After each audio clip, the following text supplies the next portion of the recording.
Okay, ಈಗ serve ಮಾಡೋ time ಅಲ್ಲ. ಬಿಸಿ ಬಿಸಿಯಾದ ಪಾಸ್ತಾ ರೆಡಿ ಅಲ್ಲ. ಗಮ್ಮದಾಗಿ ಒಂದು ಪ್ಲೇಟ್ ಕೊಟ್ಟಿದ್ದೀರಾ.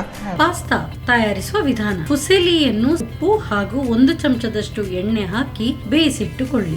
ಬಾಣಲಿಗೆ ಸ್ವಲ್ಪ ಪ್ರೀಮಿಯಂ ರಿಫೈನ್ಡ್ ಸನ್ಫ್ಲವರ್ ಆಯಿಲ್ ಹಾಗೂ ಬೆಣ್ಣೆ ಹಾಕಿ ಬಿಸಿಯಾದ ನಂತರ ಹೆಚ್ಚಿದ 6 ರಿಂದ 5 ಎಸಳು ಬೆಳ್ಳುಳ್ಳಿ, ಹೆಚ್ಚಿದ ಈರುಳ್ಳಿಯನ್ನು ಹುರಿದು ಗೋಡಂಬಿ, ಮಶ್ರೂಮ್, ರುಚಿಗೆ ತಕ್ಕಷ್ಟು ಉಪ್ಪು ಹಾಕಿ ಹುರಿಯಿರಿ. ತಣ್ಣಗಾದ ನಂತರ ಸ್ವಲ್ಪ ಹಾಲು ಹಾಕಿ ನುಣ್ಣಗೆ ರುಬ್ಬಿಕೊಳ್ಳಿ. ಬಾಣಲಿಗೆ ಸ್ವಲ್ಪ ಬೆಣ್ಣೆ ಹಾಕಿ ಹೆಚ್ಚಿದ ಈರುಳ್ಳಿ, ಬ್ರೋಕೊಲಿ, ಕೆಂಪು, ಹಳದಿ ಹಾಗೂ ಹಸಿರು ಕ್ಯಾಪ್ಸಿಕಮ್, ಮಶ್ರೂಮ್ ಹಾಕಿ ಹುರಿಯಿರಿ. ತರಕಾರಿ ಸ್ವಲ್ಪ ಬೆಂದ ನಂತರ ಬೇಯಿಸಿದ ಫುಸೇಲಿ, ರುಬ್ಬಿದ ಮಿಶ್ರಣ, ಹಾಲು, ಕರಿಮೆಣಸಿನ ಪುಡಿ ಹಾಕಿ ಬೆರೆಸುತ್ತಾ ಬೇಯಿಸಿ. ಈಗ ರುಚಿಕರವಾದ ಪಾಸ್ತಾ ಬಿಸಿ ಬಿಸಿಯಾಗಿ ಸವಿಯಲು ಸಿದ್ಧ.